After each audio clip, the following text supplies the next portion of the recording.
मां हूं, धरती मां। भाग्य की बंद मुट्ठी में किसके लिए क्या छिपा है, ये कोई नहीं जानता।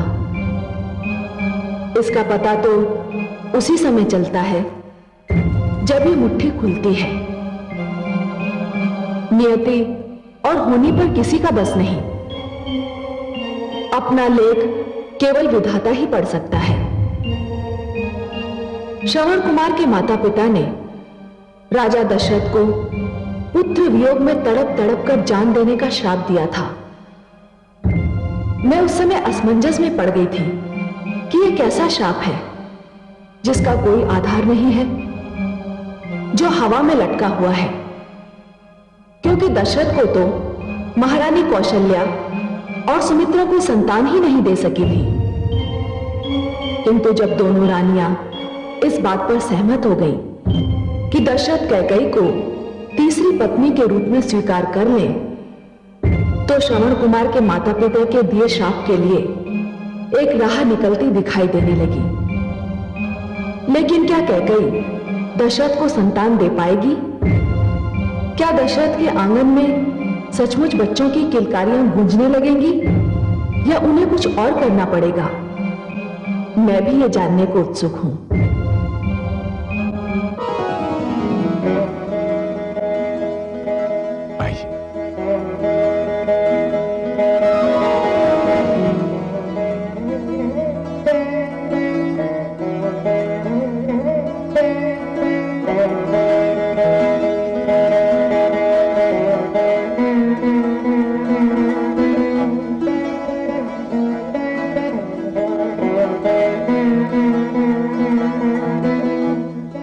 यशस्वी भाव। राजन, ये कैकेयी के राजपुरोहित हैं।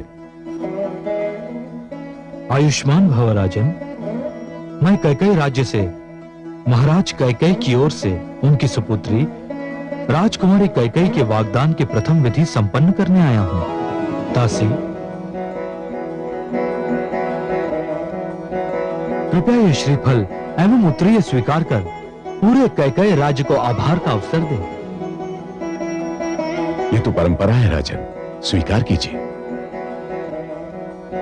ओम स्वस्ति न इंद्रो वृद्धश्रवाः, स्वस्ति नः पूषा विश्ववेदाः, स्वस्ति नस्तार्क्ष्यो अरिष्टनेमि, स्वस्ति नो बृहस्पतिर्दधातु।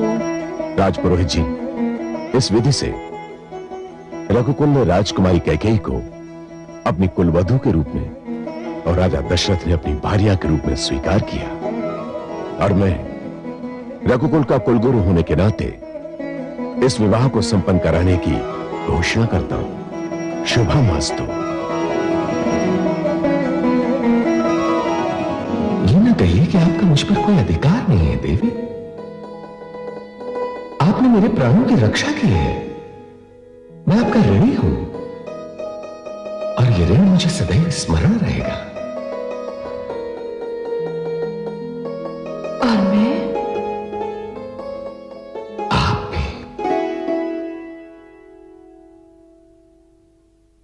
राजकुमारी की जय हो। अयोध्या नरेश दशरथ आए हैं। क्या? महाराज दशरथ कहाँ हैं? वो इधर ही आ रहे हैं।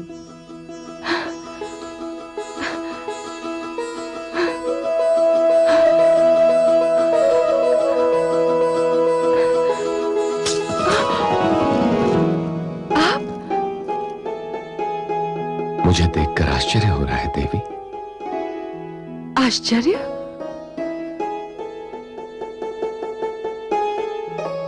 मुझे अपने नेत्रों पर विश्वास नहीं हो रहा है। कहीं मैं स्वप्न? नहीं, ये स्वप्न नहीं है देवी। मैं वही दशरथ हूं जिसका जीवन आपकी वीरता का उपहार है। नहीं, आप वे दशरथ हैं जिनका प्रेम अब मेरे जीवन का आधार है। मुझे समझ में नहीं आता मैं आपका स्वागत कैसे करूं। बुद्धिमान कहते हैं कि जो बात समझ में ना आए वो नहीं करनी चाहिए। स्वागत तो औपचारिकता है।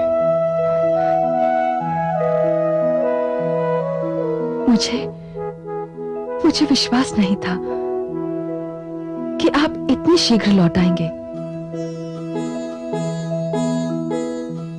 और मुझे हर पल स्मरण था कि यहां मेरी प्रतीक्षा की जा रही है,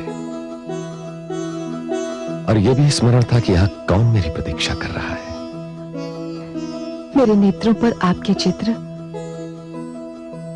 और मन पर आपकी स्मृति का सर्वाधिकार हो चुका है राजन।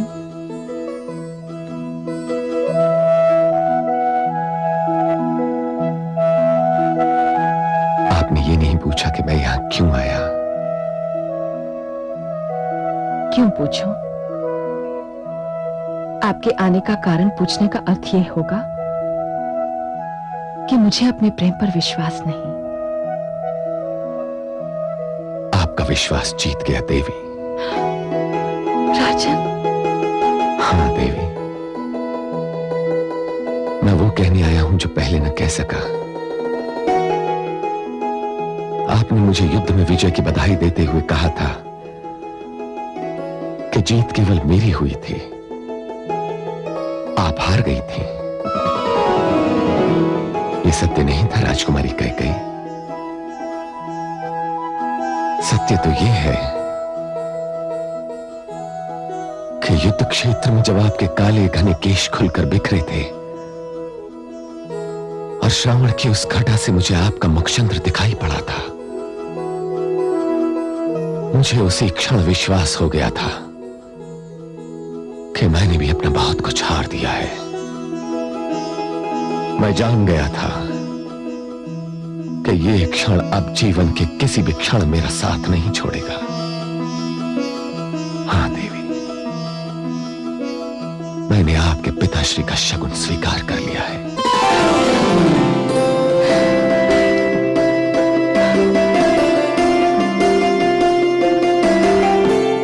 राजन, मुझे ईश्वर ने हृदय इसीलिए दिया था ताकि मैं उसे आपके चरणों में रख दूं।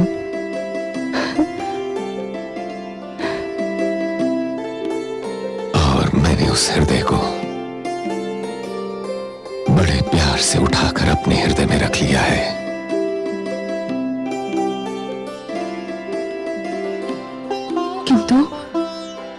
किंतु राजन, मैं समझ गया कि आप क्या जानना चाहती हैं।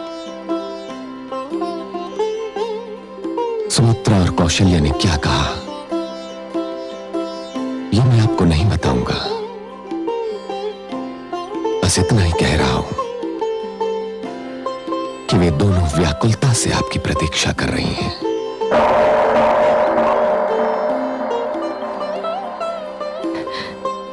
मैं भी उन्हें मिलने को अधीर हो रही हूं। आप मुझे जाने की अनुमति दीजिए देवी। वहां अयोध्या में लोग मुझे खोज रहे होंगे, सोचते होंगे कि मैं न जाने कहां जाकर छुप गया।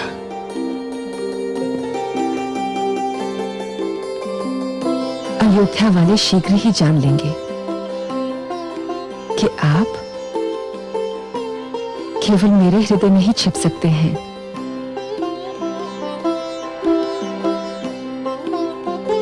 अच्छा देवी,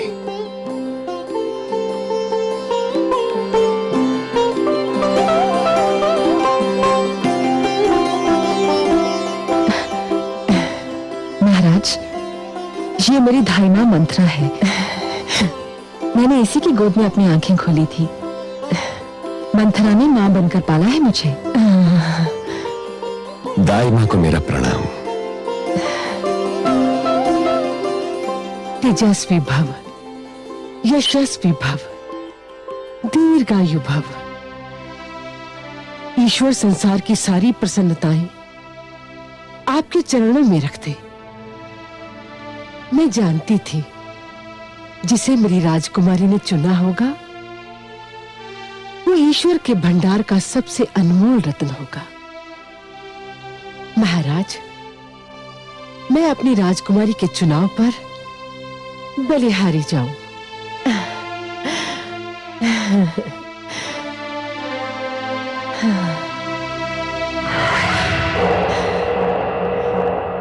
वाह पुत्री, चुना भी तो 2 पत्नियों वाला पति।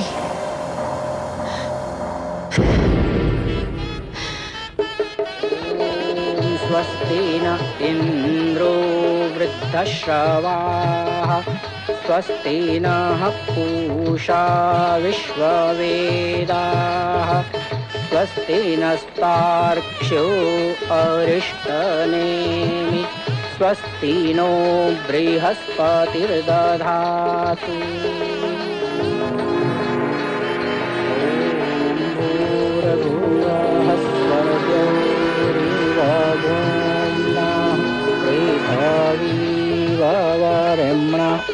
तस्यास्ते पृथ्वी। तेरे संपन्न हुए, अब आप अपने बड़ों से आशीर्वाद लीजिए।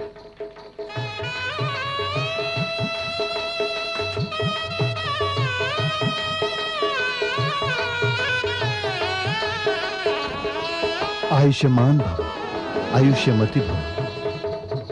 हे महाराज, मैंने अपनी पुत्री को बड़े लाड़ प्यार से पाला है। कभी कोई ऐसा अवसर नहीं आने दिया कि इसकी आंखों में अश्रु छलक पड़े। मैंने इसकी हर इच्छा पूरी की है। आज ये मुझसे विदा हो रही है तो मेरा हृदय फटा जा रहा है। मेरी पुत्री का ध्यान रखिएगा महाराज। इन्हें कोई कष्ट नहीं होगा, वहां इनकी हर इच्छा पूरी होगी। अयोध्या में इतना स्नेह मिलेगा कि ये कैकेयी भूल जाएंगी।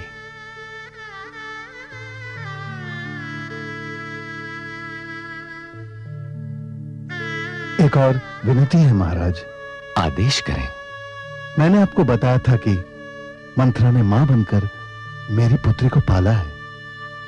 मुझे भली भांति याद है। यदि आपको आपत्ति न हो तो मैं मंथरा को कैकेयी की देखरेख के लिए आपके साथ भेज दूं। आपत्ति? मुझे हर्ष होगा।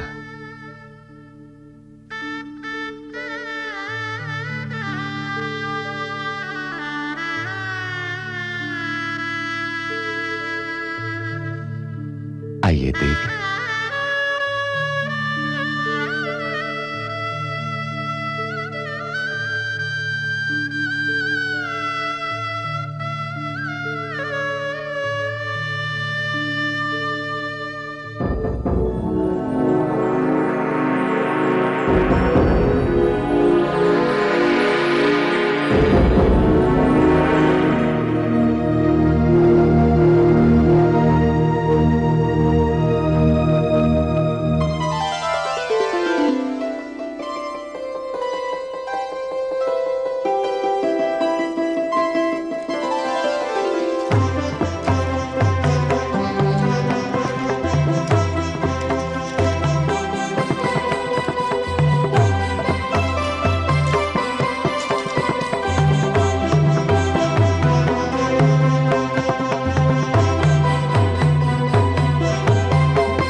हे रानी कैकेयी, सूर्य वंश में, इक्ष्वाकु वंश में तुम्हारा स्वागत है।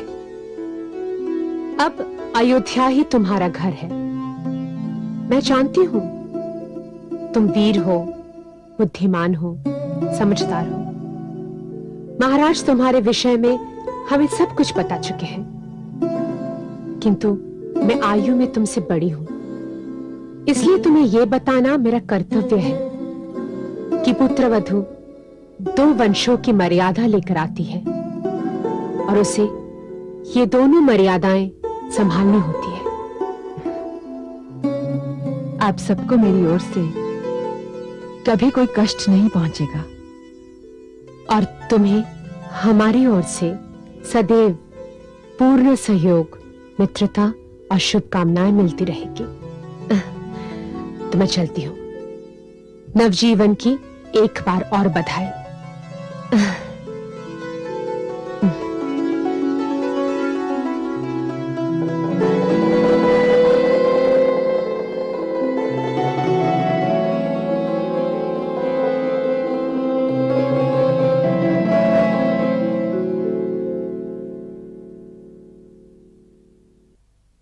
स्वामी, मुझे आपसे ये कहने की आवश्यकता तो नहीं,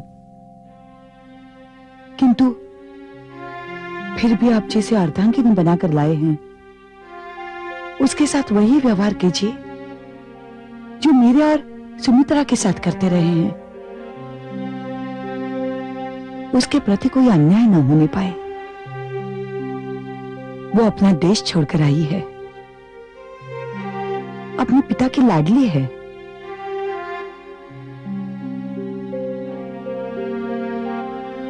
आप महान हैं, पटरानी होते हुए भी कैकेयी के प्रति जो प्रेम और स्नेह का प्रदर्शन आप कर रही हैं, ये गुण हर स्त्री में नहीं होता। साधारणतया एक स्त्री दूसरी स्त्री को अपने अधिकारों का एक अंश भी नहीं देती, और आप। मुझे सूर्यवंश और इक्ष्वाकु वंश का हित अपने हित से अधिक प्रिय है महाराज। यह आग्रह मैं और मेरे साथ बहन सुमित्रा केवल इसलिए कर रही है कि रघुकुल को उत्तराधिकारी मिल जाए। कौन जाने, राजकुमारी कैकेयी रघुकुल के लिए एक वरदान सिद्ध हो। अब जाइए महाराज, राजकुमारी कैकेयी आपकी राह देख रही होगी।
मैं जानता हूं कि मैं आपके जीवन का प्रथम पुरुष हूं, और मैं ये भी जानता हूं कि आप मेरे जीवन की प्रथम नारी नहीं हैं। किंतु इसका यह अर्थ नहीं कि आपकी महत्ता किसी से कम है। हाँ, यह संभव है कि आपने जिसे नायक चुना है वो सर्वश्रेष्ठ सिद्ध ना हो।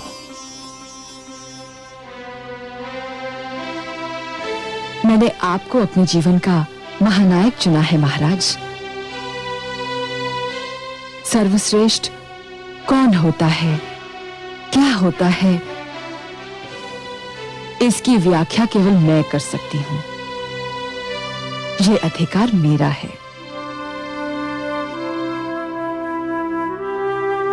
महाराज, स्त्री के अधिकारों के प्रति आप कितने जागरूक हैं, ये देखकर मेरी प्रसन्नता की सीमा नहीं रही। इसमें आपकी बड़ी बहनों कौशल्या और सुमित्रा का भी बड़ा हाथ है। मैंने उनसे बहुत कुछ सीखा है। इसमें कोई संदेह नहीं कि वे दोनों आदर्श नारियां हैं।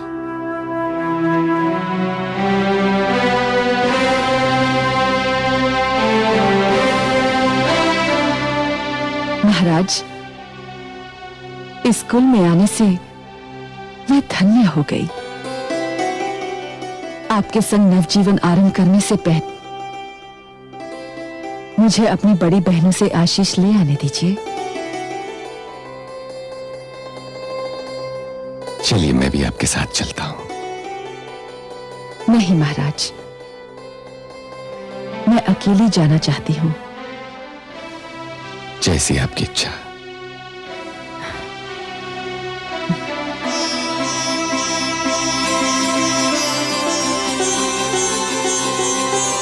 कैकेयी केवल आयु में छोटी नहीं, बहुत भोली भी है। और प्रसन्नता की बात यह है कि उसके मन में हम दोनों के प्रति बहुत आदर है। मुझे भी वो पहली दृष्टि में ही भा गई। ईश्वर करे वो महाराज के वंश को हरा भरा बना दे। इस भवन में किसी नवजात शिशु की किलकारियां गूंजने लगे। ऐसा ही होगा दीदी। सत्य कहती हो सुमित्रा, यदि कैकेयी के गर्भ से शिशु जन्मा तो मैं उसे अपनी संतान समझकर कलेजे से लगा लूंगी।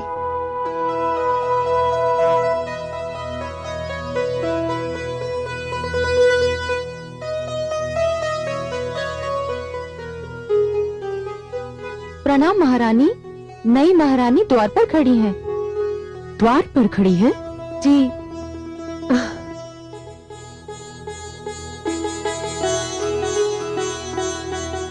तुम यहाँ क्यों खड़ी हो? अंदर आओ। आओ।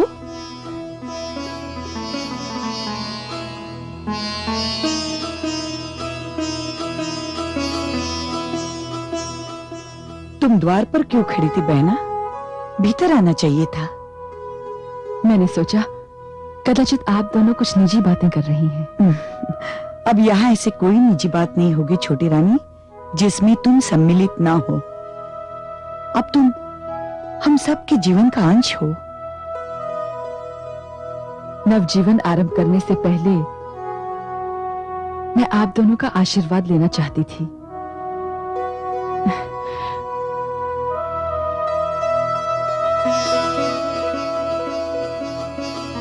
संतानवती भव।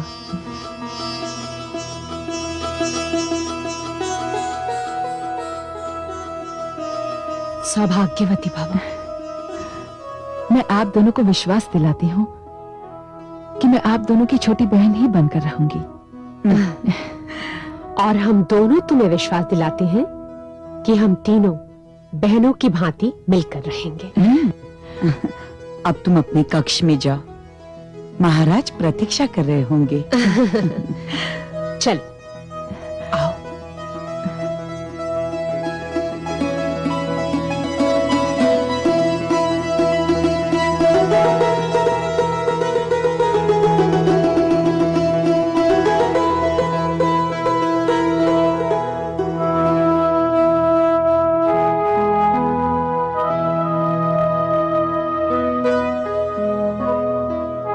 वास्तव में बहुत प्यारी और बहुत भोली है।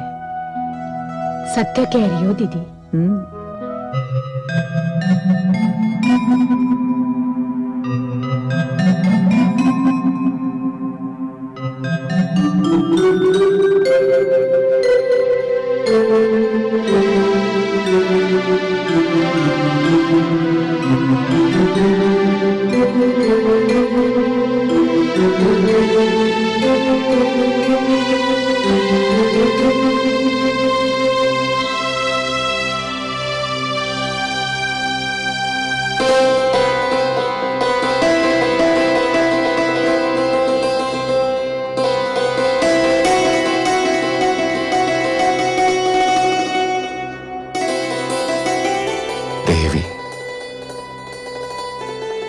मैंने आपको वचन दिया था कि जीवन में किसी भी समय आप 2 वर मुझसे मांग सकती हैं।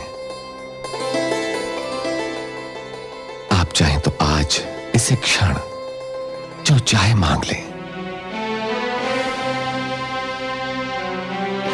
मुझे आप मिल गए, आपका प्रेम मिल गया। दो प्यार करने वाली बड़ी बहनें मिल गई, एक बड़ा कुल मिल गया, मुझे एक महान वंश मिल गया है। अब तो ईश्वर से भी कुछ मांगने की इच्छा नहीं रही। आपसे क्या मांगूं? यदि कोई आवश्यकता हुई तो आपसे नहीं तो और किससे मांगूंगी? अभी मुझे कुछ नहीं चाहिए।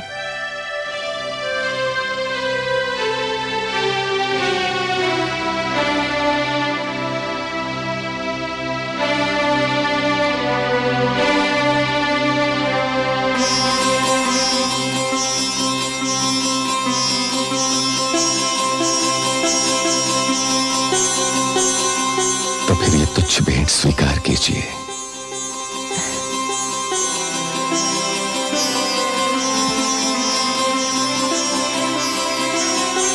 जो आपसे मिले वो तुच्छ हो ही नहीं सकता, क्योंकि उसमें आपके हाथों की सुगंध खुली होती है। महारानी कैकेयी,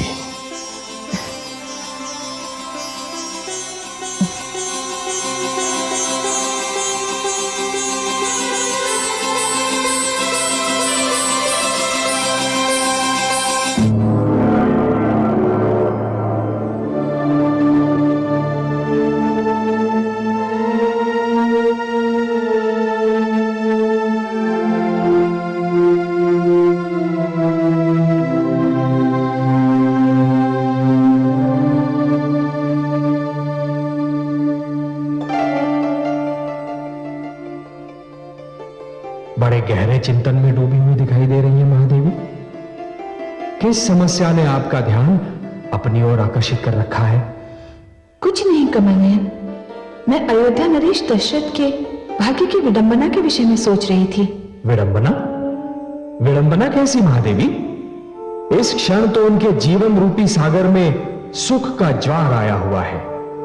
उन्हें कौशल्या और सुमित्रा जैसी देवियों का साथ तो प्राप्त था ही, अब देवी कैकेयी जैसी वीर, सुंदर और साहसी स्त्री उनके जीवन में सुख का संदेश लेकर आई है। सुख का संदेश? तो क्या आप भी कौशल्या सुमित्रा की भांति यही समझते हैं कि कैकेयी राजा दशरथ को वो दे सकेगी जो वे दोनों न दे सकी? कैकेयी राजा दशरथ को संतान दे पाती है अथवा नहीं, ये तो केवल विधाता जानते हैं महादेवी। परंतु इसमें चिंता की क्या बात है? मुझे चिंता है सर्वेश्वर, मुझे चिंता है। यदि दशरथ को संतान नहीं मिलती है तो उन्होंने आज जिस सुख का अनुभव किया वो क्षणिक सिद्ध होगा, और यदि उन्हें संतान मिलती है तो श्रवण के माता पिता का श्राप उनकी ताक में है। आपकी चिंता सर्वथा उचित है महादेवी। श्रवण के माता पिता का श्राप उनके दुखी हृदय की पुकार था, और आप तो जानती हैं महादेवी कि दुखी हृदय की पुकार अपना रंग दिखाए बिना नहीं रहती। तो क्या श्रवण के माता पिता का श्राप ही किसी नई कहानी का कारण बन जाएगा? महादेवी, जिस शंका ने आपके मस्तिष्क में सिर उठाया है वो सर्वथा निराधार नहीं है। प्रकृति की लीला बड़ी विचित्र होती है महादेवी। देखिएगा, यदि प्रकृति को बंजर धरती पर भी पौधा उगाना होता है तो वो वायु की हथेली में छुपाकर एक बीज भेज देती है, और देखने वाले आश्चर्यचकित रह जाते हैं कि इस बंजर धरती पर एक हरा भरा वृक्ष कहां से आ गया। हे कमल नयन, तो क्या वास्तव में वही श्राप राजा दशरथ के जीवन में संतान सुख का कारण बन जाएगा? इसका ज्ञान भी विधाता को ही है महादेवी। परंतु हां, मैं आपको एक बात अवश्य बता दूं। बताइए। महादेवी, हर कथा का कोई ना कोई कारण अवश्य होता है, हर घटना का कोई ना कोई आधार अवश्य होता है, और हर अनहोनी किसी न किसी विशेष परिस्थिति में ही जन्म ले सकती है। महादेवी, वो कारण कभी कभी अपने ही पास होता है तो दिखाई देता है, तो कभी इतना दूर होता है कि उसे देखना संभव ही नहीं होता। हे सर्वेश्वर, आपकी बात पूर्ण रूप से मेरी समझ में नहीं आई। महादेवी, कभी कभी होने वाली घटनाओं का कारण घटनास्थल से दूर होना भी तो संभव होता है। यूं समझिए कि कभी कभी धरती पर जो घटनाएं घटती हैं उनका कारण दूर नभमंडल और अंतरिक्ष में होने वाली हलचल होती है। आज वही हो रहा है। क्या हो रहा है कमल नयन, और कहां हो रहा है? महादेवी, अयोध्या में जो कथा जन्म लेने वाली है उसका कारण अयोध्या से बहुत दूर लंका में बन रहा है। लंका में? हाँ महादेवी, लंका में। लंका नरेश रावण के घर में।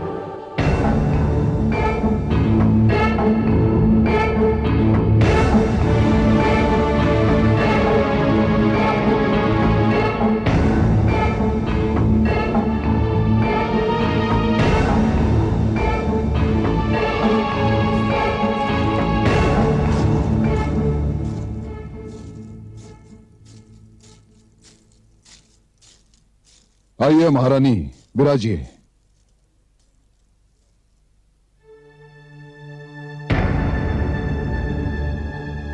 क्या बात है महारानी,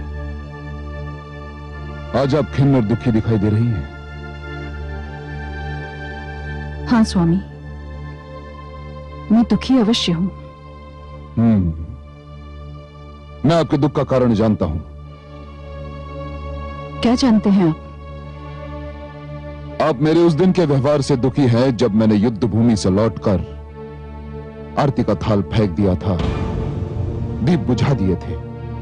महारानी, मैं उस दिन के व्यवहार की क्षमा मांगता हूं। मुझे विश्वास है कि आप समझ गई होंगे कि उस समय मेरी मनस्थिति क्या रही होगी। दशरथ के हाथों पराजय ने मुझे अत्यंत हताश कर दिया था और उसी आवेश में आकर मैं आपका तिरस्कार कर बैठा। स्वामी, वो हमारे घर की बात थी। मैंने आपके क्रोध का कारण जानकर उस बात को भुला भी दिया। तो फिर अब क्यों दुखी दिखाई दे रही हैं? इसका कारण बाहर की बात है स्वामी। घर के भीतर की बात दब सकती है, दबाई जा सकती है, किंतु बाहर की बात न दब सकती है न दबाई जा सकती है। वो वायु के कंधों पर सवार होकर सारे संसार में फैल जाती है। महारानी मंदोदरी, मैं जानता हूं कि आप महान बुद्धिमान हैं। मुझे आपकी बुद्धिमत्ता में कोई संदेह नहीं है, परंतु आप जो कह रही हैं वो मेरी बुद्धि में नहीं समा सका। क्या आप अपनी बात के लिए स्पष्ट और सरल शब्दों का चयन नहीं कर सकती? मैं जानना चाहता हूं कि आपके दुख का कारण क्या है। स्वामी, कुछ ऋषि पत्नियां मेरे पास आई हैं। ऋषि पत्नियां आपके पास क्यों आई हैं? संभवतः इसलिए कि वो समझती हैं कि मैं नारी हूं और नारी होने के नाते मैं उनकी सहायता कर सकती हूं। क्या सहायता चाहती है वे आपसे? हे लंकेश, सुना है आपने ये आदेश दिया है कि हमारे राज्य की सीमा में जो भी ऋषि यज्ञ करेगा उसे कर भरना होगा। तो क्या राजा होने के नाते मुझे कर लगाने का कोई अधिकार नहीं है महारानी? अधिकार है स्वामी, पर कर उन पर लगाया जाता है जो कर भरने की क्षमता रखते हों, जो इस योग्य हों। ये दुखियारे तो दान दक्षिणा पर अपना जीवन व्यतीत करते हैं। ये कर भरने के लिए धनराशि कहां से लाएंगे? मुझे तो आपकी चिंता निराधार दिखाई पड़ रही है महारानी, क्योंकि इस समस्या का समाधान तो बहुत सीधा साधा है। वो क्या? ऋषिगण यज्ञ करना छोड़ दें, वे हमारे कर से मुक्त हो जाएंगे। आप उनसे ये कह रहे हैं कि वो अपना धर्म छोड़ दें? मैं उनसे ये कह रहा हूं कि लंका पर मेरा राज्य है, रावण राज्य, और मेरे राज्य में किसी को ऐसा कोई कार्य करने की अनुमति नहीं जो मेरी इच्छा से मेल न खाता हो। क्षमा करें लंकेश, किंतु प्रजा के किसी भी वर्ग से यह कहना कि वो अपना धर्म, अपने सिद्धांत त्याग दे, राजा की महानता के विरुद्ध है।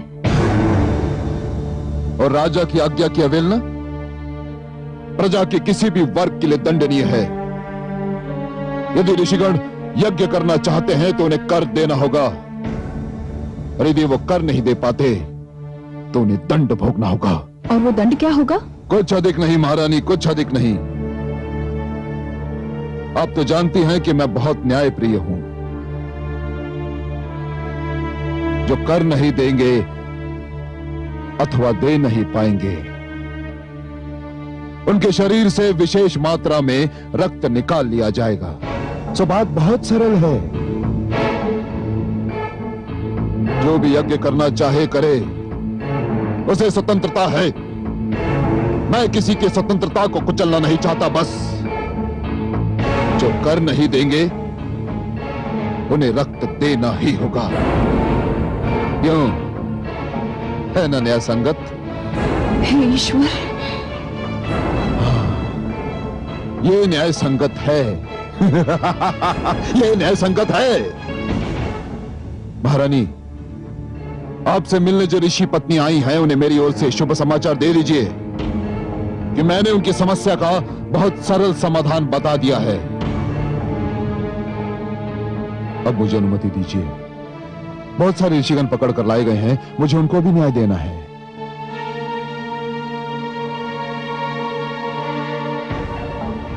महारानी, स्मरण रहे कि आपका क्षेत्र रनिवास है, मेरा सभागार नहीं। स्मरण रहे।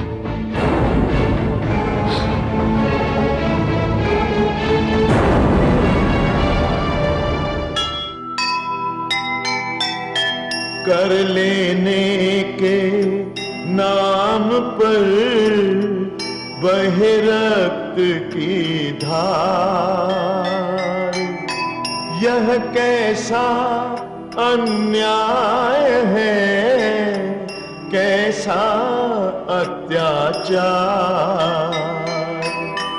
त्राही त्राही सब कर उठे, कांपे तीनों लोक। सबके सब पीड़ित जहां, कौन हरेगा शोक, कौन हरेगा शोक। जो सुनेगा ये पुराण, पाएगा सुख और ज्ञान, पाएगा सुख और ज्ञान। कर्म को ही धर्म जान, प्रेम की तू छेड़तान, प्रेम की तू छेड़तान। बीते युग बता रहे हैं, बीते युग बता रहे हैं, सत्य पथ पे चल सुजान। विष्णु पुराण